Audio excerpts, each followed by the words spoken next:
Break के बाद आप सभी का स्वागत है। उत्तर प्रदेश प्राथमिक शिक्षा मित्र एसोसिएशन ने हाईकोर्ट के फैसले के खिलाफ सुप्रीम कोर्ट में ऑनलाइन एक एसएलपी दाखिल की है और 69,000 पदों की शिक्षक भर्ती को लेकर हाल ही में हाईकोर्ट ने सरकार के पक्ष में अपना फैसला सुनाया था। हाईकोर्ट ने अपने आदेश में भर्ती परीक्षा के लिए जारी पासिंग मार्क्स के शासनादेश को हरी झंडी दी थी। इसके बाद तत्काल ही सरकार ने रिजल्ट जारी करने के निर्देश भी दे दिए हैं, लेकिन उससे पहले ही शिक्षा मित्र सुप्रीम कोर्ट पहुंच गए हैं और हाईकोर्ट के फैसले पर रोक लगाने की मांग की है।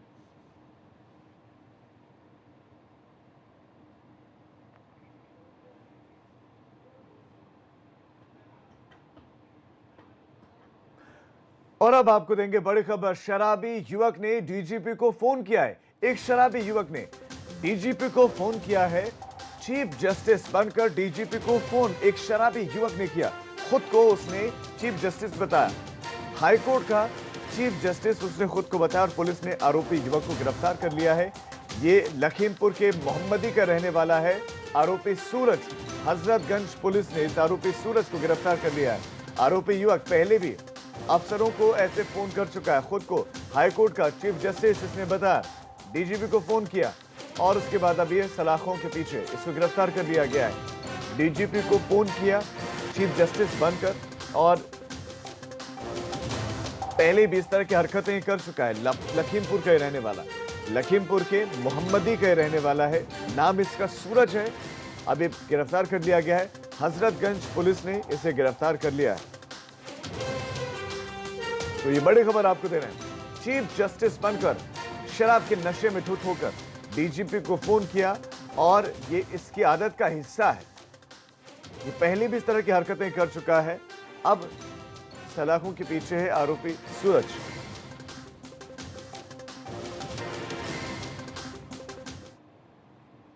उन्नाव सदर कोतवाली इलाके के इंडस्ट्रियल एरिया में स्थित यूरो फुटवेयर फैक्ट्री के श्रमिक 2 महीने से सैलरी न मिलने की वजह से सैकड़ों की संख्या में फैक्ट्री गेट पर पहुंच गए और जमकर प्रदर्शन किया।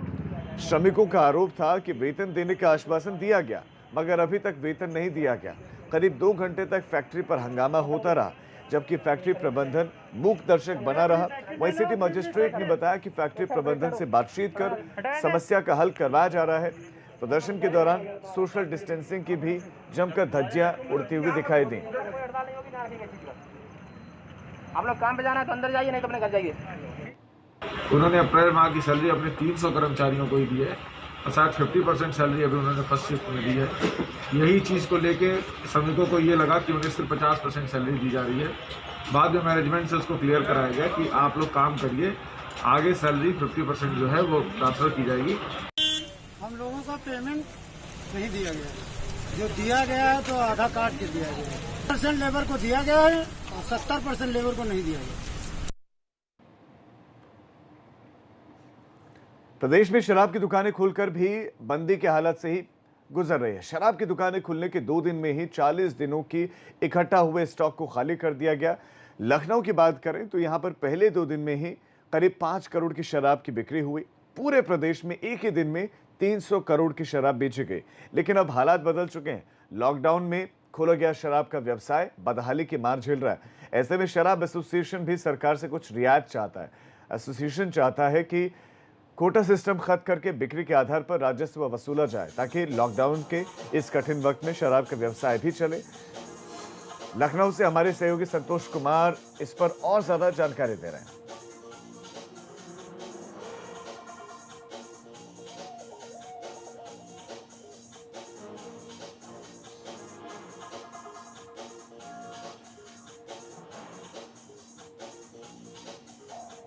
बस स्टॉक नहीं है तो बेचेंगे क्या? जो स्टॉक था वो हमने सब बेच के ख़त्म कर लिया अपना पूरा। स्टॉक आ ही नहीं रहा। अभी स्टॉक आ नहीं रहा पीछे। सरकार सर अभी तक का जितना स्टॉक था ऑब्वियसली वही है, बस सेल हो रही है। अभी न्यू स्टॉक तो नहीं आया। अभी नया स्टॉक के कुछ पता नहीं है कि कब आए। लॉकडाउन है, पब्लिक आ नहीं रही है, रोलिंग में पैसा नहीं आ रहा है, दुकानें लोगों की बंद हैं। हमारा सिर्फ एक मत है सरकार से कि सरकार को हम पूरा सहयोग दे रहे हैं। हम चाहते हैं कि सरकार जो है सिर्फ हमारा कोटा सिस्टम खत्म कर दे, जो एक्चुअल सेल आए उसका राजस्व हमसे लेते रहें।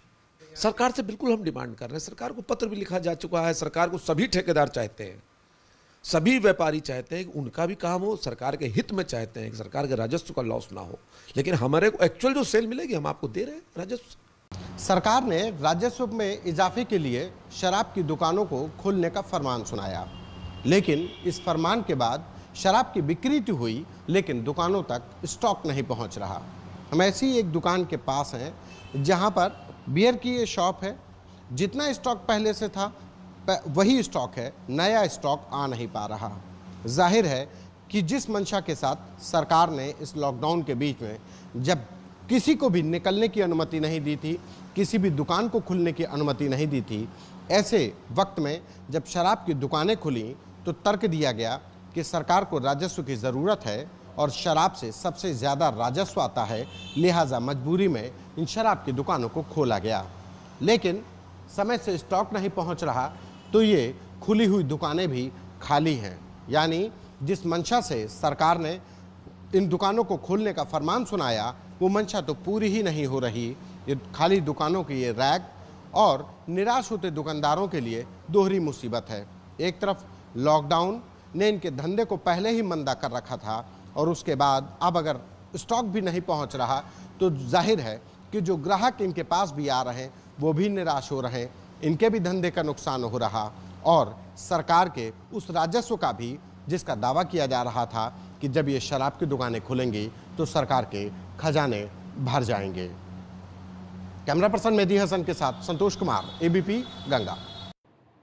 तो गंगा सवेरा में फिलहाल इतना ही, लेकिन उत्तर प्रदेश और उत्तराखंड की तमाम खबरों के लिए आप देखते रहिए एबीपी गंगा। खबर आपकी, जुबान आपकी।